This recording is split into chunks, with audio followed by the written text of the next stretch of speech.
David is one of the greatest characters in the Bible, and now he's the focus of a new film coming out this Christmas from Angel Studios. That's what we're talking about on Christian Newsmakers tonight. I'm joined by director and producer Phil Cunningham, who is in South Africa tonight. Phil, great to have you here on Christian Newsmakers on WTHR+. Thank you so much. It's honestly my privilege to be with you. Thank you so much. Great to talk to you about this film. Why did you choose David for this new animated film?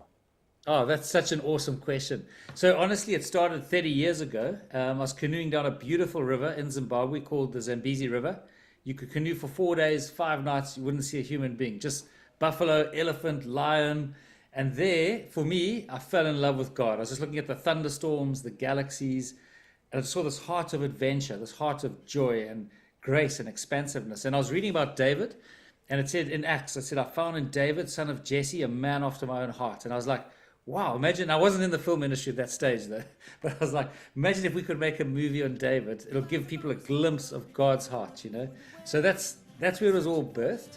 And then the other thing I would quickly say about David, and as I thought about him a lot, I just love his character, as we see in the Psalms. You know, when he's full of joy, he says it. When he's full of fear, he speaks out his fear. When he's, why God? He asks, why God? You know, he's so childlike in his approach to God. He's got so much faith in God's goodness for him that he can just be who he is. He doesn't sanitize his approach. And I was like, he's not a perfect guy, as we know. Like all of us humans, he's far from perfect. But he was confident in his relationship with God. And I thought, how cool would it be, one, to tell a story so people can see the adventurous heart of God, like this beautiful, expansive person. And then also so they can see, wow, we can approach God just with real honesty. We don't have to sanitize our approach. Sorry, but I'm waffling on, but that's the headline. No, it's great because David is such an interesting character and one of my favorites in the Bible. So I love the fact that you have chosen him. And, you know, as Christians know, David begins his life as a shepherd. As you mentioned, he's into music. And God chooses David to become the future king of Israel. And of course, everybody knows that David is linked to Goliath. So tell me what it was like creating that battle that really changed David's life. Oh, that's incredible. I mean, obviously we all know that story, but what was amazing for us, we went on 4 trips to Israel to do our research. So we're doing lots of other research, but 4 field trips with the team. But on the story with David and Goliath, obviously I was really passionate about that particular scene. And we had an archaeologist who went with us, and he showed us in the Bible, it talks specifically about the hills where the Philistines were camped, and it talks about the city of 2 gates where the Israelites were camped. So he showed us exactly where those 2, so we could see the line that David walked. And the other director and myself, Brent Dawes, we walked that line. And when you came to where the river was that he crossed, we went down into the river. It was deeper than I thought. And the acoustics of it are amazing. Like as you went down, the sound of the doves, everything just went quiet. And I was like, I just imagined David in that moment, just connecting with God, you know. And when people see the movie, they'll see this moment. But it came from a real life experience in Israel. And the big thing, that I wanted to get across there was that the story was God's story, not David's story. Like God is the hero of the story, you know. And he chooses the weak and foolish things of the world to shame the wise. You know, it's like Gideon. God stacked the odds so great against Gideon, so it was clear that God got the glory. And same with David, you know. And I think that's what we really wanted to bring out, was just accentuate the odds, which were true. The odds were stacked against David. But one other thing I'd say is I was reading Eugene Peterson's book. When David came down to the Valley of Eli, he'd been up in the hills with time with God, and he had a God-dominated imagination, and everyone else had a Goliath-dominated imagination. So just wanted to show that in that scene, that David is almost incredulous, which we can see in the Bible. He's like, who is this to insult God, you know? And we really wanted to bring that out in the movie as well. Yeah. That's great. So I'm a huge fan of Christian singer Phil Wickham, and I know there are many other people like me that just love his music, and we're really excited because he is the voice of adult David. So why did you choose Phil Wickham? Yeah, that's such a great question. So just to say, we did not choose him because of anything to do with marketing, and I'll explain. When we went into casting, we were very deliberate about trying to find the right voice for every character. And I'll tell you something, our casting agent, Ned Lott, amazing guy, done lots of casting in Hollywood and Los Angeles. He put the net wide. And one thing we learned is that a lot of singers are great singers, but not great actors. And there's some actors who, they're good actors, but they're not great singers. what we found in Phil, which was rare actually, was somebody who could sing, but somebody who could really bring acting as well, and had an amazing work ethic. But mostly, I think we were looking for the spirit of David, the person who brought that humility, that fun, that adventure, and we found that in Phil. And I was thinking about that verse when we found him. It's not by might nor by power, but by my spirit, says the Lord. And I think Phil just brings that in spades to the character. And so when we heard it, it was like, this is David, you know. And really, it was just genuinely because he nailed it and he brought that to the equation. Yeah.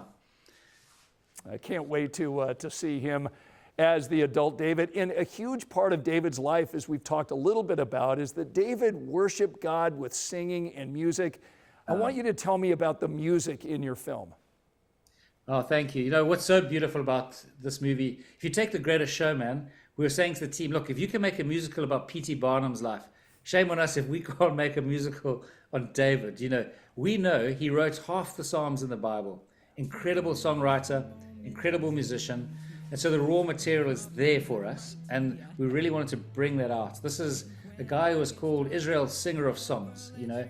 But mostly in the Psalms, we found this beautiful, as I was saying earlier, this beautiful heart that just expressed what he was feeling to God, whether it was fear or concern or love or joy. He just sang it out. And as we went into the music of this film, we were looking to really bring that, because it brings the spirit of David, and we really want to bring that into the movie. And I'd say, connected to this, one thing the whole way through the movie, I'm going to talk about the music, but Michael Dell's got a thing in his biography, always employ people smarter than yourself. So everything we did, animation, modeling, rigging, we were looking for the best of the best in the world. Same in the music space. The guy who did the score was a guy called Joe Trapanese. He actually worked on The Greatest Showman. A guy called Jason Helbert and his wife Rhonda are executive music producers. And they're just brilliant musicians, understand the music industry. And Jason really helped us just go in this massive funnel of songwriters and just narrow it down to the right group who actually ended up writing the songs. And yeah, the songs are there to really bring the spirits. You know, I think there's that Neil Diamond song that says money talks, but it can't sing and dance and it can't walk, you know. And I think the music just brings the soul to the movie, the spirit to the movie, and brings a lot of fun. But there's some amazing things in the lyrics that I think will really, hopefully, really speak to people. Yeah. I can't wait to hear the music there. You've mentioned some of the people that have been a part of this film, but maybe our viewers don't really know how big the team is that collaborated on this film. Can you talk a little bit about the collaboration that probably took many, many people? Yeah, for sure. And a lot of credit on this topic must go to my wife, Jackie. She is incredible on all sorts of levels, and I'll just talk about this level, but one of her massive roles was recruitment. She's an amazing people person. And what she did say, what she always said was, you know, the process is more important than the product. The way we treat musicians, investors, is way more important than the actual movie. And of course, we're human, we don't always get it right, but that was the goal, you know, to really treat people and make them love it. On that note, there were over nearly 500 artists working on this film from over 32 countries in the world. So an incredible group of people. And as I was saying, some of the best, like our head of story was 20 years at Pixar and he came to work on the project. Our director of photography was 20 years at DreamWorks, working on projects like How to Train Your Dragon. He was our director of photography. One of our artists, amazing Spanish artist, Borja Montora, who's just a world legend actually in the animation industry, was, you know, doing a lot of our character design. And it was just incredible. I'll honestly say again, it was so miraculous, you can only actually say it was God, because I think there's another story of David when he's in the wilderness. It said God drew to him mighty men. You know, there was this magnetic pull which wasn't beyond David, it was God himself, you know. And I look at this project and just see the magnetism of people from 32 countries around the world just giving their heart to this project. And some of the best in the world, and some beautiful young people with so much talent and enthusiasm. And that all getting put into a cauldron. It's honestly miraculous, the team that got together on this, yeah. It was incredible. That's awesome. So tell me a little bit about animation, bringing David and his story to life, and why animation was your choice in terms of telling David's story. Yeah, so for me, animation is just so amazing because it crosses race, cultural, age, and gender barriers better than any other medium, in my opinion. And facts also point out to that. If you look at, there's probably 1,000 to 2,000 live action films made a year, and maybe 15 animations, but if you look at the top 10 in the box office, there'll always be 3 animations. They've got this incredible hitting power. And what I love about whether you're 4 years old, whether you're 94 years old, you can engage with an animation, you know. So I really thought, because I wanted to try and give people a glimpse of God's heart, that beautiful, incredible heart of God, I just thought animation's the one tool, the one medium that can really make it global and make it spread across ages. And for example, I'm sitting in Africa. The average age of a person in Africa is 19 years old. That's our average age in the continent of Africa. And I was like, yeah, this movie can connect. We've got a very young world, very young generation. And so animation for me felt like that could inspire tomorrow's heroes, tomorrow's people of faith. And that's why I love animation, to connect with, you know, our leaders of tomorrow. So Phil, as we wrap up our conversation, what do you hope people will learn and feel as they watch this movie?